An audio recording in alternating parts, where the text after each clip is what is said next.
this New Jersey race, which I think is the best chance for the Republicans to pick up a win in a state that hasn't voted for a Republican for president since 1988. What can you tell us about what's going on there? I think this is our best shot to win something tomorrow. Well, New Jersey is a very interesting state because nobody, Jake, was paying attention to it before President Trump brought this thing within 5 points in the 2024 election.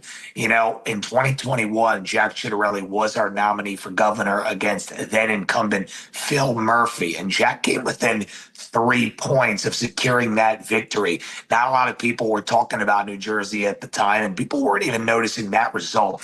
That was with no fanfare. He came within three. President Trump in 2020, they say lost the state by 16 points. He brought it to 5. Jack lost it by 3 in 2021.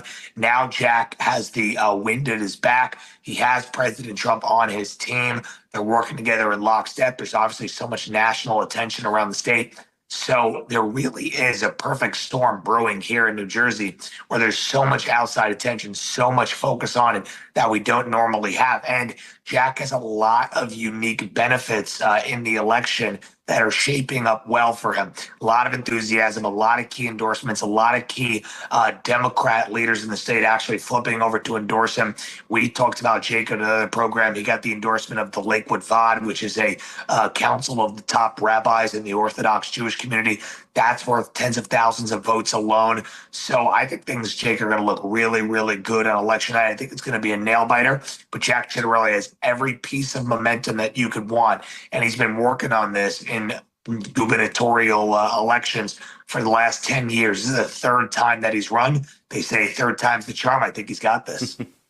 Yeah, you know what? You made a good point there about the work that was being done. You know, before we talk about New York City, just across the river from New Jersey, that to me is the key.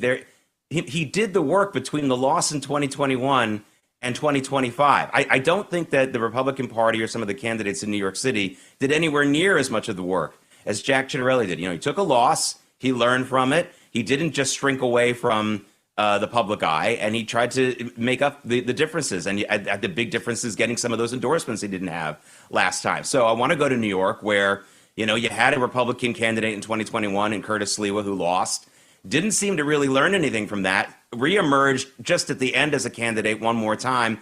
But the polls are tightening, showing that Andrew Cuomo is now maybe only 6 or 7 points behind Zohran Mamdani. I don't know if the gap can be tightened here. I'm not betting, sadly, on Mamdani losing. But it's possible. I mean, you know, we have to really remember that these mayoral elections in New York City usually turn out 26, 27% of the registered voters. So, I mean, if there's a huge influx of new voters who have been registered but haven't voted before, we could see an upset here, right, Mike? Well, I got to say, Jake, it's very unfortunate. I don't want to be doom and gloom on this beautiful morning, but I think Zohran has this election in the bag. I mean, it's really sad to say. I don't like saying it. New York City's right behind me. I'm from New York. I love New York. It's my homeland. But unfortunately, this city is about to implode because they are about to elect a radical communist. Trump said it last night on 60 Minutes, not a socialist, a radical communist with deep, dark ideologies that are the opposite, the antithesis of everything that New Yorkers stand for. His nice guy act with the smiles and the selfie videos, it's all an act. He is a very, very hateful, radical person. And it's really unfortunate that New Yorkers, are about to go through with this. I mean, it's a lot of people, Jake, I think, who moved from other places that came into New York, that live in the outer boroughs, Brooklyn and stuff like that are voting for this guy, Zohran.